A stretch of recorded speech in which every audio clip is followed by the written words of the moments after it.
de Pierre, chapitre 2. Il y a eu parmi le peuple des faux prophètes, et il y aura même parmi vous des faux docteurs qui introduiront des sectes pernicieuses et qui, reniant le maître qui les a rachetés, attireront sur eux une ruine soudaine. Plusieurs les suivront dans leur dissolution, et la voie de la vérité sera calomniée à cause d'eux. Par cupidité, ils trafiqueront de vous au moyen de paroles trompeuses, eux que menace depuis longtemps la condamnation et dont la ruine ne sommeille point. Car si Dieu n'a pas épargné les anges qui ont péché, mais s'il les a précipités dans les abîmes de ténèbres et les réserve pour le jugement, s'il n'a pas épargné l'ancien monde, mais s'il l'a sauvé Noé, lui, 8e, ce prédicateur de la justice, lorsqu'il fut venir le déluge sur un monde d'impies, s'il a condamné à la destruction et réduit en cendres les villes de Sodome et Gomorrhe, les donnant comme exemple aux impies à venir, et s'il a délivré le juste Lot, profondément attristé de la conduite de ces hommes sans frein dans leur dissolution, car ce juste qui habitait au milieu d'eux tourmentait journalièrement son âme juste à cause de ce qu'il voyait et entendait de leurs œuvres criminelles. Le Seigneur sait délivrer de l'épreuve les hommes pieux et réserver les injustes pour être punis au jour du jugement. Ceux surtout qui vont après la chair dans un désir d'impureté et qui méprisent l'autorité. Audacieux et arrogants, ils ne craignent pas d'injurier les gloires, tandis que les anges supérieurs en force et en puissance ne portent pas contre elles de jugement injurieux devant le Seigneur. Mais eux, semblables à des brutes qui s'abandonnent à leur penchant naturel et qui sont nés pour être prises et détruites, ils parlent d'une manière injurieuse de ceux qu'ils ignorent et ils périront par leur propre corruption, recevant ainsi le salaire de leur iniquité. Ils trouvent leur délice à se livrer au plaisir en plein jour. Hommes tarés, essuyés, ils se délectent dans leur tromperie en faisant bonne chère avec vous. Ils ont les yeux pleins d'adultère et insatiables de péché. Ils amorcent les âmes mal affermies. Ils ont le cœur forcé à la cupidité. Ce sont des enfants de malédiction. Après avoir quitté le droit chemin, ils se sont égarés en suivant la voie de Balaam, fils de Bossor, qui aimant le salaire de l'iniquité, mais qui fut repris pour sa transgression. Une ânesse muette, faisant entendre une voix d'homme, arrêta la démence du prophète. Ces gens-là sont des fontaines sans eau, des nuées que chasse un tourbillon. L'obscurité des ténèbres leur est réservée. Avec des discours enflants de vanité, ils amorcent par les convoitises de la chair, par les dissolutions, ceux qui viennent à peine d'échapper aux hommes qui vivent dans l'égarement. Ils leur promettent la liberté quand ils sont eux-mêmes esclaves de la corruption car chacun est esclave de ce qui a triomphé de lui. En effet, si après s'être retirés des souillures du monde par la connaissance du Seigneur et Sauveur Jésus-Christ, ils s'y engagent de nouveau et sont vaincus, leur dernière condition est pire que la première. Car mieux valait pour eux n'avoir pas connu la voie de la justice que de se détourner, après l'avoir connu, du saint commandement qui leur avait été donné. Il leur est arrivé ce que dit un proverbe vrai. Le chien est retourné à ce qu'il avait vomi, et la truie lavée s'est vautrée dans le bourbier. Seigneur, nous te disons merci et nous nous soumettons à l'autorité et la révélation de ta parole. Que le Saint-Esprit prenne le dessus et fasse son travail dans nos cœurs pour nous changer, pour nous transformer et nous métamorphoser, pour que nous soyons conformes à ton image, Jésus-Christ. C'est par ton nom que nous prions. Amen. Amen. Vous pouvez vous asseoir. Le Saint-Esprit doit te saisir pour que tu puisses aimer la parole de Dieu. La lecture de la parole de Dieu. Alors tu sauras si tu es en train de faire des progrès dans le Seigneur, ou tu es en train de régresser, ou de rester stagnant là où tu es par rapport à la soif de la parole. Amen, amen. Amen. Demande à Dieu de t'aider à créer cette habitude-là. Alors, le texte que nous venons de lire, plus que même le texte, le chapitre que nous venons de lire, est en train de rimer avec ce que nous avions lu dimanche passé dans 1 Roi chapitre 13, qui nous a parlé du faux prophète. Mais avant de toucher le faux prophète, comme je vous avais dit, et là, ça va nous ramener maintenant à expliquer quelques aspects de ce que nous venons de faire comme lecture aujourd'hui. L'histoire de Jéroboam nous a montré comment Jéroboam, dans l'orgueil du roi, de quelqu'un qui a tout le pouvoir, parce que il était en train de faire son sacrifice, et son sacrifice s'était offert aux idoles, à la place de faire les sacrifices à Dieu. L'homme de Dieu est venu, il a prophétisé contre l'autel. Je vous ai expliqué cela, je ne vais pas y retourner. Et l'orgueil du roi lui a poussé à tendre sa main vers l'homme de Dieu et d'ordonner à ses soldats d'arrêter l'homme de Dieu. Le miracle s'est fait, cette main-là a séché. Et quand il a vu que la main est devenue sèche et qu'il est incapable de récupérer, de retourner la main vers soi-même, Maël et Sili a commis juste. Son orgueil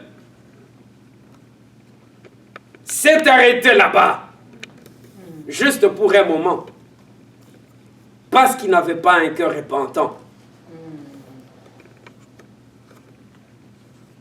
Le miracle s'est produit, c'est que l'homme de Dieu a annoncé, c'est fait. L'autel s'est fendu en deux. Ce qui avait comme cendre de sacrifice a coulé. Comme l'a détaillé l'oracle de l'homme de Dieu. Jéroboam a compris que si je continue avec mon orgueil de roi du Tout-Puissant, ma main ne retournera pas vers moi. Et cet homme, ce qu'il vient de dire, vient de s'accomplir. Que je puisse m'humilier. Il s'est humilié non pas pour demander pardon et se convertir à Dieu, quoiqu'il a reconnu qu'il y a un Dieu dans les cieux, qu'il y a un Dieu qui a envoyé l'homme de Dieu. Il a seulement demandé la guérison, au lieu de demander le pardon de ses péchés. Vous voyez la différence qu'il y a là-bas. Et c'est ce qui se passe aujourd'hui dans la vie de plusieurs. Les gens viennent vers Dieu pour demander les miracles, non pas pour se repentir. En d'autres termes, ils ont besoin des miracles qu'offre celui qui délivre, qu'offre celui qui sauve, mais ils n'ont pas besoin du sauveur. Parce que quand tu as besoin du sauveur, il n'y a qui ne voit. Te prosterner et demander pardon de tes péchés. Dans les rues de Kinshasa, un jour, je me croise avec une dame qui racontait l'histoire à son ami et parlait comment le week-end qui venait de passer, ils étaient partis en boîte, et ils ont bu et s'étaient saoulés à mort. Et dit quand on rentrait, on ne savait même pas comment se tenir sur nos pieds. C'est seulement Dieu qui nous a aidés d'arriver à la maison. Je dis, ok, elle reconnaît qu'il y a un Dieu. Et ce Dieu-là l'a donné le miracle d'arriver à la maison malgré son état d'ivresse. Cependant, elle ne s'est pas repentie de la mauvaise voie qu'elle suivait. Et de dire, comme le Seigneur m'a aidé d'arriver à la maison, en tout cas, j'ai eu honte de mon ivresse. Et je me suis repenti. Non. Et ça nous arrive très souvent. Nous approcher de Dieu parce que nous avons seulement besoin de ce que Dieu a pour nous donner. Non pas nous approcher de lui pour que notre relation avec lui s'améliore. Nous approcher de lui pour l'adorer. Il est écrit dans la parole de Dieu qu'il y aura la différence entre ceux qui invoquent Dieu dans le vrai et ceux qui l'invoquent dans le faux. Ceux qui l'invoquent dans le vrai, leur cœur est tourné vers ces dieux-là. La présence de Dieu signifie tout pour eux. Même dans leur pauvreté, vous trouvez que la présence de Dieu les comble. Amen. Et il n'envie même pas le méchant qui est dans l'opulence, qui est dans l'abondance. Mais ceux dont le cœur n'est pas tourné vers Dieu, ils remplissent même les églises, tout simplement parce qu'ils veulent que Dieu leur donne quelque chose. La guérison physique, la bénédiction financière, le mariage, les progrès ou promotions dans le travail, ou le travail s'ils n'en ont pas, et la liste continue. Où est-ce que toi tu es? Dans quel groupe tu es? Parce qu'il n'y a pas de neutre. Hein. Tu dois être là ou ici. Que le Seigneur nous aide. Amen. Jéroboam ne s'était pas repenti. Il a demandé seulement la guérison. Ayons les cœurs qui se tournent vers Dieu pour la repentance et non pour demander ce que Dieu est capable de nous donner. Nous vivons les temps de la fin. Les prophéties concernant le temps de la fin nous parlent des événements qui vont se passer, parmi lesquels les gens vont aimer le plaisir de ce monde plus que Dieu. Et comme nous vivons dans ces temps prophétiques de la fin, c'est soit nous sommes en train de poursuivre les plaisirs de ce monde, les choses de ce monde. Adorer ces dieux qui donnent les choses qui vont nous permettre d'expérimenter le bonheur et le plaisir des choses de ce monde. Ou nous sommes dans les groupes de ceux qui approchent Dieu dans l'esprit d'humilité et de repentance pour l'adorer. Où es-tu mon frère? Où es-tu ma soeur? Qu'on puisse s'ajuster. Si nous avons encore tendance de rechercher les biens auprès de Dieu et non sa présence. Dans ce texte qu'on venait de lire, vous aviez entendu un nom là-bas qui a été cité, Balaam. Balaam, c'est un prophète, mais qu'est-ce qu'avait fait ce prophète? Il était rempli de cupidité.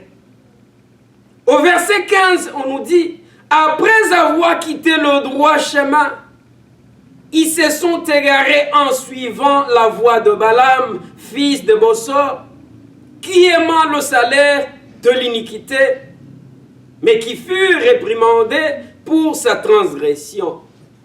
Amen, amen. Amen. C'était un prophète.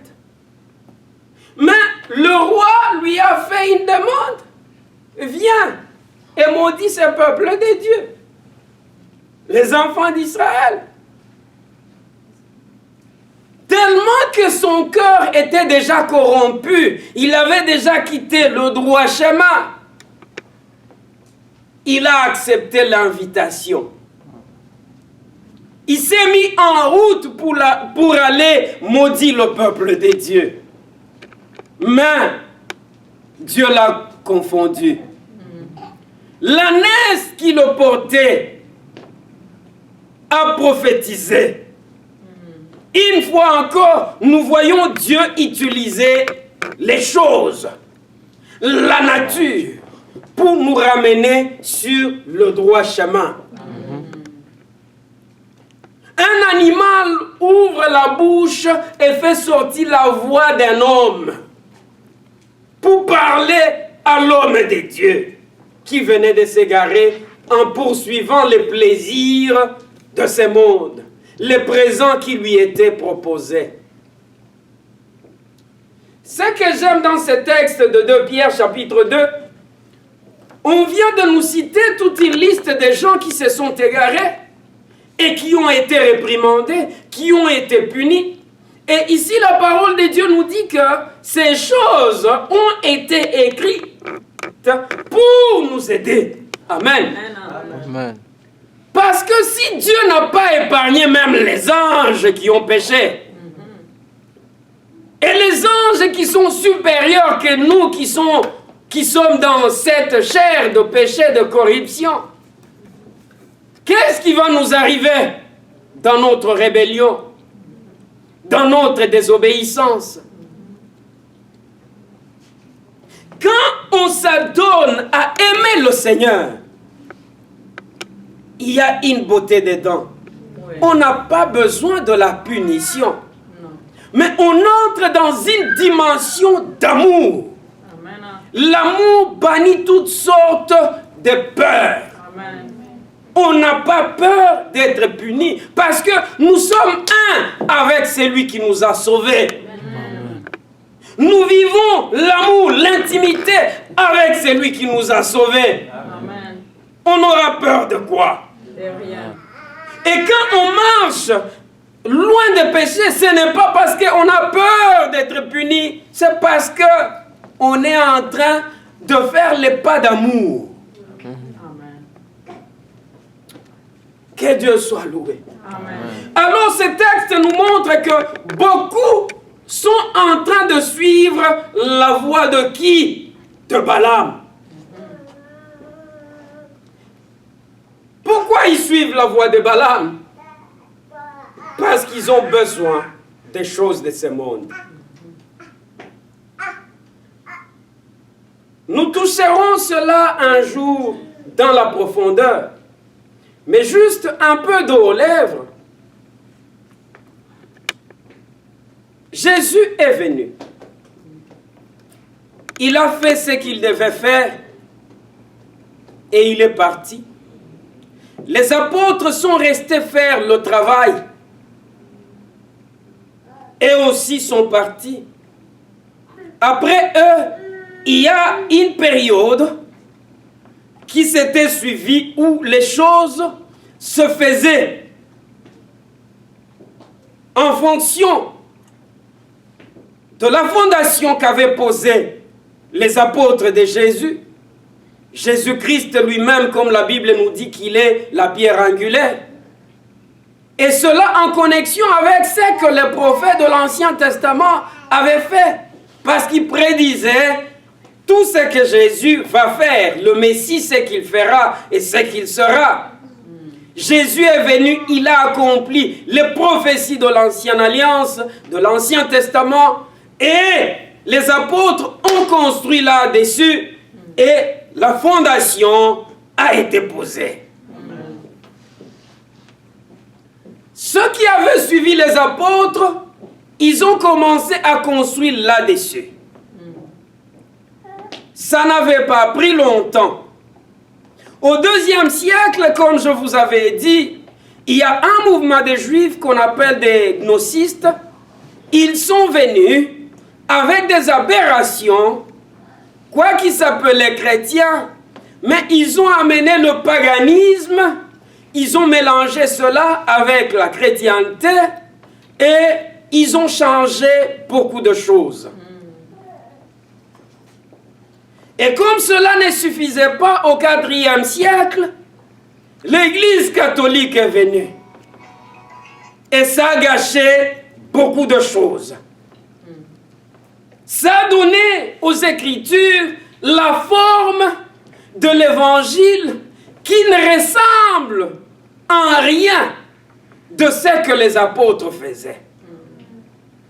Une période de crise est entrée et on se retrouve au XVIe siècle où il y a des hommes qui se sont levés contre l'Église catholique. Là, on nous parle de Luther.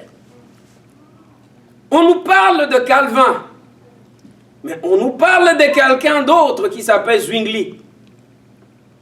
Ces trois personnes-là, au XVIe siècle, ils ont marqué l'histoire de l'Église.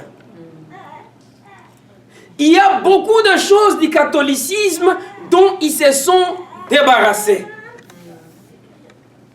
Et parmi lesquels il y a même les sacerdoces dont ils se sont débarrassés. Ça, je n'ouvre pas, on en parlera. Et d'autres mouvements maintenant qui sont venus ont commencé à construire ou à suivre les tendances qui sont sorties soit de Luther, soit de Calvin ou de Zwingli. Il y a des mouvements qui se sont suivis et c'est par là que vous trouvez beaucoup de mouvements parmi les chrétiens. Nous avons les méthodistes, nous avons les baptistes, nous avons les adventistes.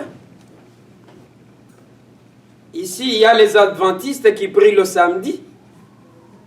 Et l'adventisme a été créé par une femme qui avait eu la visitation d'un ange qui lui avait donné le message. Ellen G. White, c'est une américaine. Et c'est par là qu'est né le mouvement des adventistes que nous trouvons un peu partout dans le monde. Le pentecôtisme, bien après, est venu. Et dans le pentecôtisme, nous nous retrouvons avec beaucoup de branches et de tendances. Il y a le mouvement, et curieusement, beaucoup de ces mouvements sont nés aux États-Unis. C'est que les États-Unis ont beaucoup influencé la chrétienté qu'on a aujourd'hui. Même Ellen G. White, c'est des États-Unis. Et on a le mouvement de holiness qui, aujourd'hui, caractérise beaucoup de ce que nous avons dans le mouvement pentecôtiste. Ce qui s'est passé malheureusement dans la plupart de ces tendances et mouvements, surtout dans le pentecôtisme, l'évangile que nous pensons, c'était l'évangile original. Malheureusement, ce n'est pas cela, parce que c'est un évangile qui est beaucoup plus adressé aux pauvres. Si tu es déjà un millionnaire, un milliardaire, tu ne vas pas trouver ta place vraiment dans le pentecôtisme, dans les mouvements charismatiques. Et aujourd'hui, ça devient difficile de différencier les pentecôtistes et les baptistes. Parce que tous ces mouvements-là, qu'ils soient méthodistes et consorts, sont déjà influencés par le même esprit. Et le point commun, c'est l'évangile qui promet seulement et beaucoup plus le bonheur. Comme qui dirait, quand tu acceptes Jésus, fini la pauvreté, fini la souffrance, fini la maladie. Tu dois entrer dans ta destinée. Et ta destinée est définie par quoi? Par la richesse, évidemment. Par la guérison physique. Et c'est par là que vous trouvez que la plupart de nos messages, dans l'innocence, je me mets dedans. Je me mets dedans parce que ça fait plusieurs années que je prêche la parole et j'étais dedans dans la profondeur. Quoi qu'on ait appelé, mais ces tendances dans lesquelles nous nous sommes retrouvés, on a trouvé que quand nous nous mettons à interpréter la parole de Dieu, on doit chercher l'encouragement à vous amener, la motivation à vous amener. Comme ça, vous saurez comment sortir de la maladie. Vous saurez comment recevoir le secret de sortir de la pauvreté. Et c'est par là que je vous dis, quelqu'un qui est en bonne santé, deux fois ne se retrouve pas dans l'évangile de ce siècle. Parce qu'il a la bonne santé, il ne tombe pas malade régulièrement. Celui qui a un bon travail, qui lui paie un bon salaire, ne se retrouve pas dans cet évangile, à moins que son cœur soit tourné à devenir millionnaire. Comme ça, il peut aussi avoir des maisons un peu partout, et ainsi de suite. Celui qui a un bon mariage ne se retrouve pas dans cet évangile. Parce que c'est un évangile qui annonce un très bon mariage. Jésus va te donner un bon mariage. Jésus va te donner la guérison physique. Jésus va te sortir de la pauvreté, de la misère. Tu ne seras plus la queue, mais plutôt tu seras la tête parce que tu crois en Jésus. Tu ne seras plus pauvre, plutôt tu seras riche parce que Jésus va faire de toi un homme ou une femme riche. Mais toutes ces choses-là, le diable les offre aussi. Et il les donne en abondance. Et là, on peut faire même un débat. Qui offre mieux? Tu pars chez les Illuminati, ils contrôlent les finances de ce monde. Ils sont attachés au diable. Alors toi, un chrétien, va faire la compétition des finances avec eux.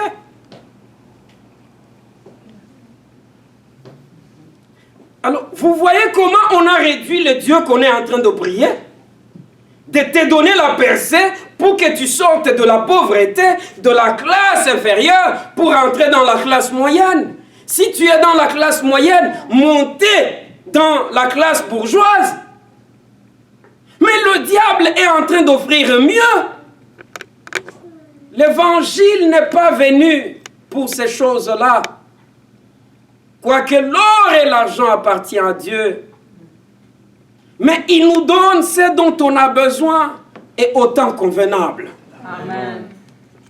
Quand le diable t'offre ces choses, tu deviens adorateur de ces choses-là.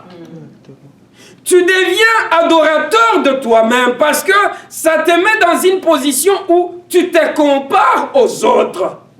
Mais quand Dieu te donne, ça te donne d'être humble davantage, de comprendre que tout ce que j'ai, c'est par la grâce de Dieu. Amen. Je ne suis qu'un gérant comme un chantre avait chanté, que nous sommes des gérants. Nous ne possédons rien qui ne nous a pas été donné par Dieu. Et si nous reconnaissons que c'est Dieu qui nous a donné, qui a fait de nous des millionnaires, il a fait de nous des gens qui ont la bonne santé, les gens qui ont un bon mariage, qui ont des enfants, et je ne sais pas quoi d'autre sur la liste qu'on peut citer. C'est seulement par la grâce. Et un jour va venir, nous allons rendre compte devant ces dieux comment on a géré tout ce qu'il nous a donné. Amen. Comment on a facilité les autres à trouver la paix, à avancer dans la vie au travers de ce que Dieu nous a donné. Et quand tu réalises que tu n'as rien qui est seulement à toi, mais tout c'est la grâce de Dieu, et il t'a confié cela par grâce pour que tu fasses avancer son œuvre, tu vas te prosterner et t'humilier devant ces dieux-là. Ouais. Et quand tu donnes avec la main gauche, la Bible dit que ta main droite ne sache pas. Oui.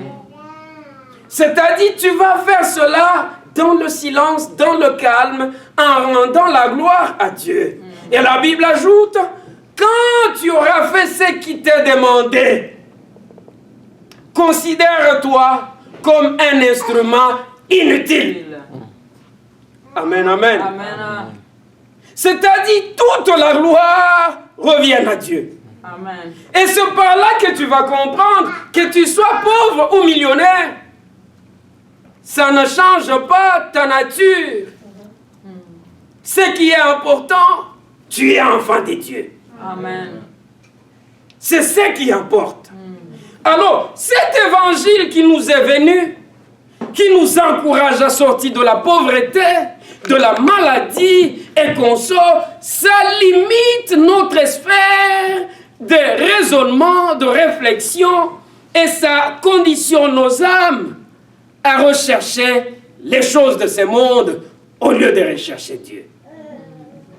Alors, par là maintenant, nous trouvons que l'homme de Dieu, Dieu lui donne une recommandation et lui dit, va, sors l'oracle sur l'autel, sur Bethel, ne mange rien, ne bois rien, et retourne. Amen, amen. C'est merveilleux. Mais cet homme, comme je vous ai dit dimanche passé, n'avait pas un nom même. La Bible ne nous donne pas son nom. Combien d'entre nous cherchons que notre nom soit grand? Et nous avons évidemment un verset d'Abraham. Dieu avait promis à Abraham que je ferai de ton nom grand. Alors nous prenons ces versets-là pour accomplir les désirs de la chair qui sont en nous. Surtout nous, les hommes de Dieu. Nous devenons des Abraham. Cette promesse-là devient à nous. Alors, mettons les choses dans le contexte. C'est Dieu qui ne parle plus à Abraham, il s'adresse à moi. Tamar, je ferai de ton nom grand. Cela veut dire quoi? Tout Montréal doit connaître mon nom. Tout le Canada. Montréal est trop petit. Tout Canada doit connaître mon nom. Oui. Canada est petit. Toute l'Amérique du Nord doit connaître mon nom. Le monde entier doit connaître mon nom. Voilà. Et c'est par là où on parle des grands serviteurs et des petits serviteurs. Et le diable dit, ok, comme c'est comme cela. Mais si tu suis la cadence de Dieu, tu ne vas pas arriver vite. Moi, je vais t'aider. Au lieu de monter avec les escaliers, je vais te faire monter par l'ascenseur. Mais en échange, tu me vends ton âme. Comme Balaam avait fait. Il a accepté l'offre du roi. Et cet esprit de Balaam opère jusqu'à ce jour. J'applaudis l'homme de Dieu qui n'a pas de nom. Pour que Dieu t'utilise, il n'a même pas besoin que ton nom soit connu. Amen. Amen. Vous qui aspirez au ministère, que cet esprit balamique ne puisse pas s'emparer de vos cœurs pour chercher que votre nom soit connu. Dieu à son temps fera que vous soyez connus. Comment il le fera? Par votre vie, en touchant d'autres vies. Le Seigneur permettra que vous soyez connus. Mais quand vous recherchez cela, et vous commencez même à jeûner et prier pour cela, vous ouvrez la porte au diable. Ne tombez pas dans ces pièges-là. L'homme de Dieu, je viens de l'applaudir parce qu'il a refusé la tentation. Le roi lui offre le présent. Il dit, même si tu me donnais la moitié de ta maison, je ne mangerai pas dans ta maison. Je ne boirai pas avec toi. Je ne veux pas ouvrir les intentions du roi de Jéroboam pour qu'on puisse avancer vite. Nous voyons Jésus aussi. Le diable vient, il se pointe devant lui avec tout le courage que le diable a. Il n'a même pas peur de Jésus. Dans Matthieu chapitre 4, versets 1 à 11, on nous parle du reçu, du diable qui se pointe devant Jésus. Il dit, il est écrit. Il prend Psaume 91 ou 91 pour vous qui êtes ici. Moi, j'ai encore la mentalité du pays, nous disons 91. 10e à 12e verset. Là, c'est David qui est en train de parler. Et on ne va pas expliquer cela.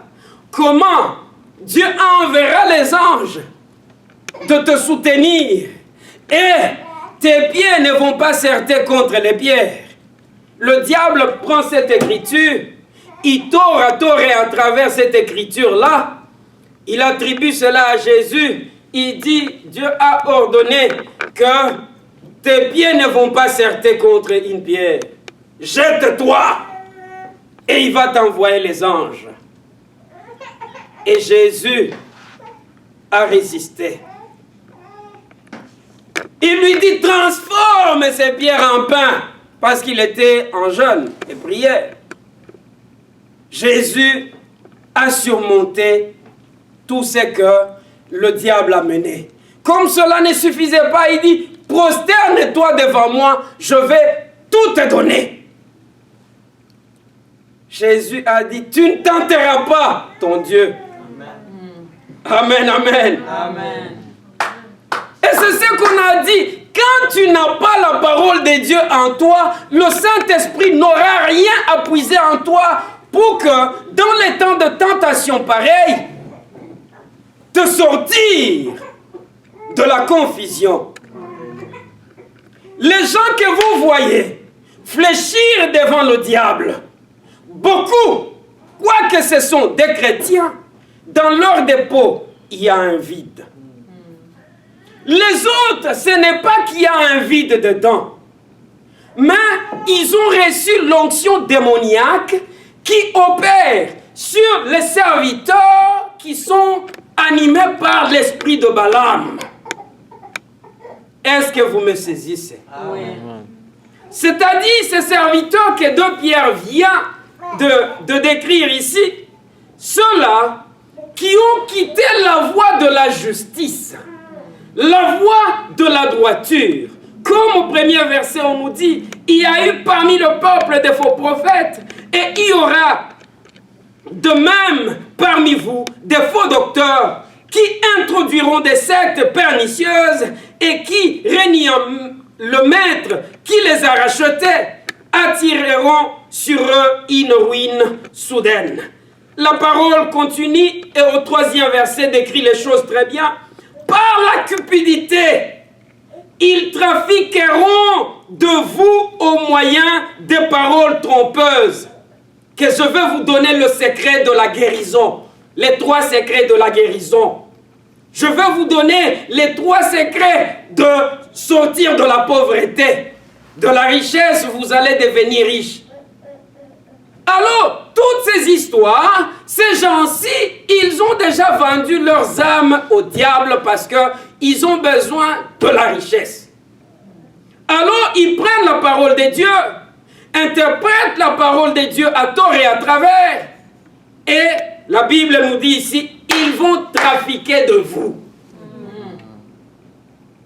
Alors, ils vont venir avec des discours qui vous persuadent et vous pensez que c'est l'onction de Dieu, mais à la fin, vous devez sortir de l'argent. Cet argent part dans leurs poches pour montrer qu'ils sont bénis et ils vont se présenter devant l'autre audience, montrer à cette audience-là que, regardez dehors, j'ai une Mercedes là-bas, je suis béni. Alors toi aussi, tu veux être béni comme moi, le secret, tu dois donner une semence. Tu dois donner l'offrande, comme l'offrande que tel avait donnée. Ça va débloquer. La pauvreté qui pèse sur toi va quitter. Que le Seigneur nous aide.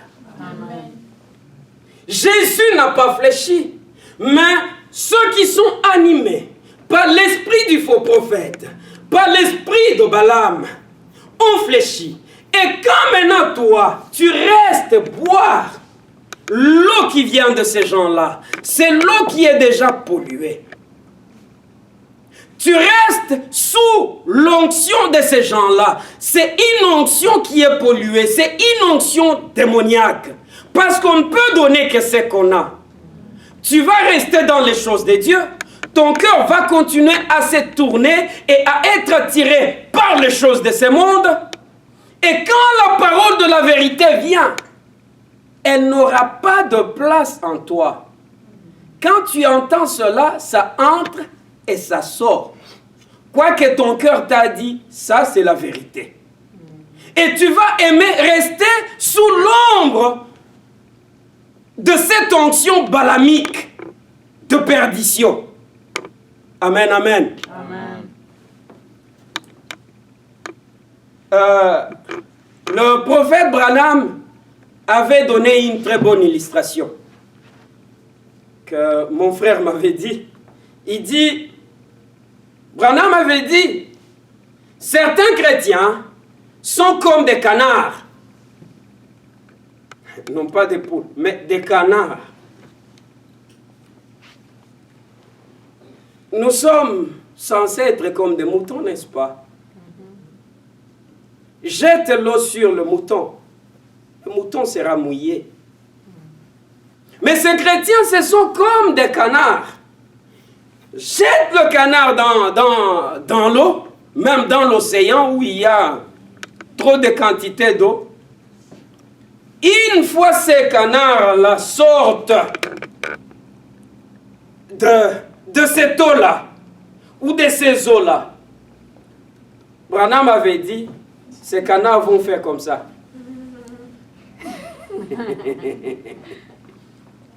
Va les toucher les dos. Si tu trouves de l'eau sur ces canards-là, alors c'est un grand miracle qui s'est fait. Non, quand les canards se secouent seulement un peu, l'eau disparaît, ça descend. Il n'y a plus d'eau. Et c'est comme cela qu'il dit, certains chrétiens sont comme cela. Tu peux bel et bien le prêcher la parole de Dieu, rempli d'onction. Mais si l'onction balamique qu'ils reçoivent des faux prophètes, des faux docteurs, a déjà trouvé de la place en eux, tu vas faire ça, tu jettes comme on le dit en lingala. Au saliboye ou boaki. Utilise même les micros. Crie sur eux. Ils ne vont rien recevoir. Pourquoi? Parce qu'il y a une onction démoniaque qui est en train d'opérer en eux. Es-tu l'un d'entre eux?